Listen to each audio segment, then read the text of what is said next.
आप लोगों ने पढ़ा था भारत के मूल अधिकार, उनकी आवश्यकताएं क्यों हैं, और भारत जैसे देश में जहाँ के नागरिक जो हैं स्वतंत्रता के समय बहुत ज़्यादा अशिक्षा थी, वहाँ मूल अधिकार का होना बहुत ज़्यादा ज़रूरी था। और भारत की सरकार अगर आगे चलकर तानाशाही करती तो उसको रोकने के लिए मूल अधिकार बहुत बड़ी भूमिका अदा करता है। तो पहली हमने विशेषताएं भी पढ़ ली थी, आवश्यकताएं पढ़ ली, और मूल अधिकारों की जब हमने चर्चा शुरू करी तो पहला अधिकार था समानता का अधिकार। अनुच्छेद 14 से 18 के बीच में हमने पढ़ा था, भारत के सारे नागरिक सरकार के समक्ष बराबर हैं। फिर दूसरा अधिकार जो था वो था स्वतंत्रता का अधिकार, अनुच्छेद 19 से 22 के बीच में स्वतंत्रता का अधिकार हम लोगों ने समझा।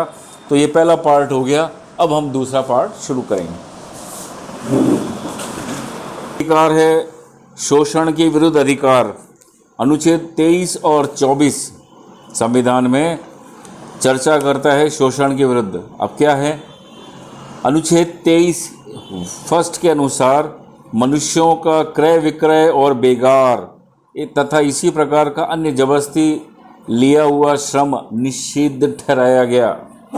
दूसरा आता है अनुच्छेद 23 के द्वारा बेगार तथा इसी प्रकार का अन्य जबरदस्ती लिया हुआ श्रम निषिद्ध ठहराया गया है, जिसका उल्लंघन विधि के अनुसार दंडनीय अपराध है। भारत में सदियों से किसी न किसी रूप में दासता की प्रथा थी, जिसके अनुसार हरिजनों, खेतीहर श्रमिकों और स्त्रियों पर विभिन्न प्रकार से अत्याचार किए जाते थे। नवीन संविधान के अंतर्गत मानवीय शोषण के इन सभी रूपों को कानून के अनुसार दंडनीय घोषित कर दिया गया। राज्य सार्वजनिक उद्देश्य से अनिवार्य श्रम की योजना को लागू कर सकता है, लेकिन ऐसा करते समय राज्य नागरिकों के बीच धर्म, मूलवंश, जाति, वर्ण या सामाजिक स्तर के आधार पर कोई भेदभाव नहीं करेगा। दूसरा आता है बाल श्रम का निषेध। अनुच्छेद 24 कहता है कि 14 वर्ष से कम आयु वाले किसी बच्चे को कारखानों, खानों या अन्य किसी जोखिम भरे काम पर नियुक्त नहीं किया जा सकता, लेकिन बच्चों को अन्य काम में लगाया जा सकता है।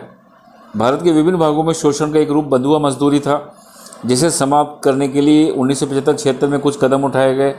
96-97 में न्यायालयों ने बाल श्रम के निषेध पर बल दिया। अब है चौथी जो बात आती है वो है धार्मिक स्वतंत्रता का अधिकार, अनुच्छेद 25 से 28। भारतीय संविधान के अनुच्छेद 25 से 28 तक धार्मिक स्वतंत्रता का अधिकार प्रदान है। इसमें क्या है, पहले अनुच्छेद 25 कहता है अंतःकरण की स्वतंत्रता, सार्वजनिक व्यवस्था, सदाचार और स्वास्थ्य तथा इस भाग के अन्य उपबंधों के अधीन रहते हुए सभी व्यक्तियों को अंतःकरण की स्वतंत्रता तथा कोई भी धर्म अंगीकार करने, उसका अनुसरण करने और प्रचार करने का अधिकार होगा। सिखों द्वारा कृपाण धारण करना और उसे लेकर चलना धार्मिक स्वतंत्रता में जोड़ दिया गया। अनुच्छेद 25 में ये व्यवस्था की गई है कि सार्वजनिक प्रकृति की हिंदू धार्मिक संस्थाओं, मंदिरों और अन्य स्थानों में हिंदू समाज के सभी वर्गों को समान रूप से प्रवेश करने का अधिकार होगा। इसमें हिंदू समाज के किसी व्यक्ति को रोका नहीं जा सकता। धार्मिक मामलों का प्रबंध करने की स्वतंत्रता, अनुच्छेद 26 में प्रत्येक धर्म के अनुयायियों को निम्नलिखित अधिकार हैं: धार्मिक संस्थाओं तथा दान से स्थापित सार्वजनिक सेवा संस्थाओं की स्थापना तथा उनके पोषण का अधिकार। दूसरा, धर्म संबंधी निजी मामलों का स्वयं प्रबंध करने का अधिकार। चल और अचल संपत्ति के अर्जन और स्वामित्व का अधिकार। उस संपत्ति का विधि के अनुसार संचालन करने का अधिकार। धार्मिक व्यय के लिए निश्चित धन पर टैक्स की छूट कर दी है। अनुच्छेद 27 कहता है कि राज्य किसी भी व्यक्ति को ऐसे कर देने के लिए बाध्य नहीं कर सकता जिसकी आय किसी विशेष धर्म अथवा धार्मिक संप्रदाय की उन्नति या पोषण में व्यय करने के लिए विशेष रूप से निश्चित की गई है। अनुच्छेद 28 कहता है राजकीय निधि से संचालित किसी भी शिक्षण संस्था में किसी प्रकार की धार्मिक शिक्षा प्रदान नहीं की जाएगी। इसके साथ ही राज्य द्वारा मान्यता प्राप्त या आर्थिक सहायता प्राप्त शिक्षण संस्था में किसी व्यक्ति को किसी धर्म विशेष की शिक्षा ग्रहण करने के लिए बाध्य नहीं किया जा सकता। किंतु अन्य अधिकारों की तरह धार्मिक स्वतंत्रता का अधिकार भी प्रतिबंध रहित नहीं है। राज्य सार्वजनिक व्यवस्था, नैतिकता एवं स्वास्थ्य इत्यादि के हित में से इसके प्रयोग पर प्रतिबंध लगा सकता है। आर्थिक, राजनीतिक या अन्य किसी प्रकार के सार्वजनिक हित की दृष्टि से राज्य धार्मिक क्षेत्र में हस्तक्षेप कर सकता है। राज्य सामाजिक हित और सुधार संबंधी कार्य भी कर सकता है। नेक्स्ट आता है संस्कृति और शिक्षा संबंधी अधिकार, अनुच्छेद 29 और 30। अनुच्छेद 29 कहता है नागरिकों के प्रत्येक वर्ग को अपनी भाषा, लिपि या संस्कृति सुरक्षित रखने का अधिकार है। ये किसी राजकीय या राजकीय सहायता से संचालित शिक्षण संस्था में प्रवेश के संबंध में मूल वंश, जाति, धर्म और भाषा या इनमें से किसी एक के आधार पर भेदभाव नहीं किया जाएगा। अनुच्छेद 30 के अनुसार धर्म या भाषा पर आधारित सभी अल्पसंख्यक वर्गों को अपनी रुचि की शैक्षणिक संस्थाओं की स्थापना तथा उसके प्रशासन का अधिकार होगा। यह भी व्यवस्था की गई कि शिक्षण संस्थाओं को अनुदान देने में राज्य इस आधार पर भेदभाव नहीं करेगा कि वे धर्म या भाषा पर आधारित किसी अल्पसंख्यक वर्ग के अधीन हैं। 44वें संवैधानिक संशोधन द्वारा संपत्ति के मूल अधिकार को समाप्त कर दिया गया है और स्पष्ट किया गया है कि इससे अल्पसंख्यकों को अपनी रुचि की शिक्षण संस्थाओं की स्थापना तथा शिक्षण संस्थाओं के प्रशासन के अधिकार पर कोई आघात नहीं पहुंचेगा। छठी बात आती है संवैधानिक उपचारों का अधिकार। संविधान में मूल अधिकारों के उल्लेख से अधिक महत्वपूर्ण बात उन्हें क्रियान्वित करने की व्यवस्था है। डॉक्टर अंबेडकर ने कहा था, यदि कोई मुझसे ये पूछे कि संविधान का कौन सा अनुच्छेद है जिसके बिना संविधान शून्य प्राय हो जाएगा, तो इस अनुच्छेद 32 को छोड़कर मैं और किसी अनुच्छेद की ओर संकेत नहीं कर सकता। ये तो संविधान का हृदय तथा आत्मा है। भूतपूर्व मुख्य न्यायाधीश गजेंद्र गढ़कर ने इसे भारतीय संविधान का सबसे प्रमुख लक्षण और संविधान द्वारा स्थापित प्रजातांत्रिक भावना की आधारशिला का। अब सर्वोच्च न्यायालय और उच्च न्यायालयों के द्वारा नागरिकों के मौलिक अधिकारों की रक्षा के लिए निम्न 5 प्रकार के लेख जारी किए जा सकते हैं। पहला है बंदी प्रत्यक्षीकरण, हेबेस्कस कॉर्पस। व्यक्तिगत स्वतंत्रता के लिए ये लेख सर्वाधिक महत्वपूर्ण है। ये उस व्यक्ति की प्रार्थना पर जारी किया जाता है जो ये समझता है कि उसे अवैध रूप से बंदी बनाया गया है। उसके द्वारा न्यायालय बंदीकरण करने वाले अधिकारी को आदेश देता है कि वह बंदी बनाए गए व्यक्ति को निश्चित समय और स्थान पर उपस्थित करे, जिससे न्यायालय बंदी बनाए जाने के कारणों पर विचार कर सके। दोनों पक्षों की बात सुनकर न्यायालय इस बात का निर्णय करता है कि नज़रबंदी वैध है या अवैध, और यदि अवैध होती है तो न्यायालय बंदी को फौरन मुक्त करने की आज्ञा देता है। इस प्रकार अनुचित और गैर कानूनी रूप से बंदी बनाए गए व्यक्ति बंदी प्रत्यक्षीकरण के लेख के आधार पर स्वतंत्रता प्राप्त कर सकते हैं। दूसरा आता है परमादेश।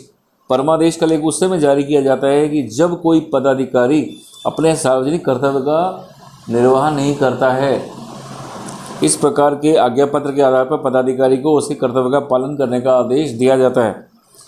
फिर है प्रतिषेध। ये आज्ञापत्र सर्वोच्च न्यायालय तथा उच्च न्यायालयों द्वारा निम्न न्यायालयों तथा अर्ध न्यायिक न्यायाधिकरणों को जारी करते हुए आदेश दिया जाता है कि इस मामले में अपने यहाँ कार्रवाई न करें, क्योंकि ये मामला उनके अधिकार क्षेत्र के बाहर है। चौथा है उत्प्रेषण। ये आज्ञापत्र अधिकांशतः किसी विवाद को निम्न न्यायालय से उच्च न्यायालय में भेजने के लिए जारी किया जाता है, जिससे वे अपनी शक्ति से अधिक अधिकारों का उपभोग न करें या अपनी शक्ति का दुरुपयोग करते हुए न्याय के प्राकृतिक सिद्धांतों को भंग न करें। इस आज्ञापत्र के आधार पर उच्च न्यायालय निम्न न्यायालय के न्यायाधीशों से किन्हीं विवादों के संबंध में सूचना भी प्राप्त कर सकते हैं। लास्ट आता है अधिकार परीक्षा, क्यू वारंटो जिसे कहते हैं। जब कोई व्यक्ति ऐसे पदाधिकारी के रूप में कार्य करने लगता है जिसके रूप में कार्य करने का उसे वैधानिक रूप से अधिकार नहीं है, तो न्यायालय अधिकार परीक्षा के द्वारा उस व्यक्ति से पूछता है कि वह किस आधार पर इस पद पर कार्य कर रहा है, और जब तक इस प्रश्न का संतोषजनक उत्तर नहीं देता उसे कोई काम नहीं करने दिया जाता है। व्यक्तियों द्वारा साधारण परिस्थितियों में ही न्यायालयों की शरण लेकर अपने मूल अधिकारों की रक्षा की जा सकती है, लेकिन युद्ध, बाहरी आक्रमण या सशस्त्र विद्रोह जैसी परिस्थितियों में, जबकि राष्ट्रपति के द्वारा संकट काल की स्थिति की घोषणा कर दी गई हो, मूल अधिकारों की रक्षा के लिए कोई व्यक्ति किसी न्यायालय से प्रार्थना नहीं कर सकता।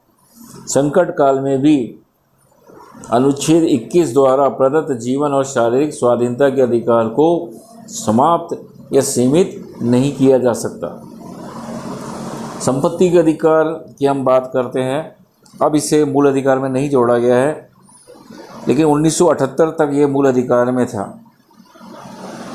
अब इसे क्यों हटाया गया, तो आप देखेंगे व्यक्तिगत संपत्ति के अधिकार और उस पर नियंत्रण की आवश्यकता में संतुलन स्थापित करने में ये देखा गया। अनुच्छेद 31 में घोषित किया गया था कि किसी भी व्यक्ति को उसकी संपत्ति से उस समय तक वंचित नहीं किया जा सकता जब तक कि ऐसा करने के लिए विधि का प्राधिकार अथॉरिटी ऑफ लॉ प्राप्त न किया जा सके और क्षतिपूर्ति की व्यवस्था न की जाए।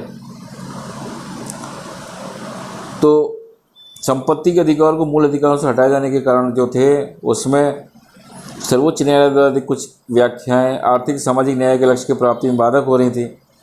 जैसे भूमि सुधार कानून की क्रियान्विति में दिक्कतें आ रही थीं। तो पहले तो संशोधन किए गए 1951, फिर 1955, 24वां संशोधन 1971, 25वां 1971, 29वां 1972, 34वां 1974। लेकिन जब ज़्यादा दिक्कत आई तो 44वें संवैधानिक संशोधन 1979 के आधार पर संपत्ति का अधिकार मूल अधिकार न रहकर केवल एक कानूनी अधिकार रह गया। अब संपत्ति का अधिकार जो वर्तमान में है वो मूल अधिकार नहीं है, केवल एक कानूनी अधिकार है। संपत्ति का अधिकार मूल अधिकार के रूप में न रहने पर भी कानूनी प्रक्रिया के बिना शासन द्वारा किसी भी व्यक्ति की संपत्ति नहीं छीनी जा सकती। जिन व्यक्तियों के पास भूमि सीमाकरण कानून की सीमा के भीतर भूमि है और इस भूमि पर वे स्वयं कृषि कार्य करते हैं तो बाजार मूल्य पर मुआवजा दिए बिना इन व्यक्तियों की भूमि राज्य द्वारा नहीं ली जा सकती। तो ये मूल अधिकार से हटा के अनुच्छेद 300 क में एक कानूनी अधिकार बना दिया गया है। फिर 44वें संवैधानिक संशोधन द्वारा की गई व्यवस्था किसी व्यक्ति को संपत्ति से वंचित करने के कार्यपालिका आदेश के विरुद्ध तो सुरक्षा प्रदान करती है, किंतु संसद या विधानमंडल कानून बनाकर व्यक्ति को संपत्ति से वंचित कर सकता है। अब मूल कर्तव्यों की भी बात की जाती है। 1976 में ये सोचा गया कि नागरिकों के भी कुछ मूल कर्तव्य होने चाहिए। पहला है संविधान का पालन तथा उसके आदर्शों, संस्थाओं और राष्ट्रीय प्रतीकों का सम्मान करना। संविधान का, संस्थाओं, राष्ट्रध्वज और राष्ट्रगान का आदर करना। दूसरा, राष्ट्रीय आंदोलन के प्रेरक आदर्शों का पालन करना। उच्च आदर्श जो हैं उनकी हृदय में संजोएं, उनका पालन करें। तीसरा, भारत की संप्रभुता, एकता और अखंडता की रक्षा करना। चौथा, देश की रक्षा और राष्ट्र सेवा। पांचवा, भारत के लोगों में समरसता और भ्रातृत्व की भावना का विकास करना। छठा, समन्वित संस्कृति की गौरवशाली परंपरा की रक्षा करना। सातवां, प्राकृतिक पर्यावरण की रक्षा और सभी प्राणियों के प्रति दया भाव रखना। आठवां, वैज्ञानिक दृष्टिकोण, मानववाद और ज्ञानार्जन का विकास। नवा, सार्वजनिक संपत्ति की सुरक्षा व हिंसा से दूर रहना। 10वां, व्यक्तिगत तथा सामूहिक उत्कर्ष का प्रयास। अभी 86वें संवैधानिक संशोधन 2002 के आधार पर अनुच्छेद 51 के को संशोधित करते हुए 11वां मूल कर्तव्य जोड़ दिया गया है। माता पिता या संरक्षक का यह कर्तव्य होगा कि 6 से 14 वर्ष की उम्र के अपने बच्चों की शिक्षा की व्यवस्था करें, अवसर प्रदान करें। अब आलोचनाएं होती है, कर्तव्य के उल्लंघन पर दंड की व्यवस्था नहीं है। दूसरा, भाषा की अस्पष्टता है। तीसरा, अत्यधिक आदर्शवादी है। चौथा, शासन के अत्याचार की आशंका है। पांचवा जो है मूल कर्तव्यों का महत्व। तो ये मूल कर्तव्यों का महत्व ये है कि कर्तव्यों का पालन किए बिना अधिकारों को भोग संभव नहीं है। ये हमारे संविधान निर्माताओं ने सोचा। धन्यवाद।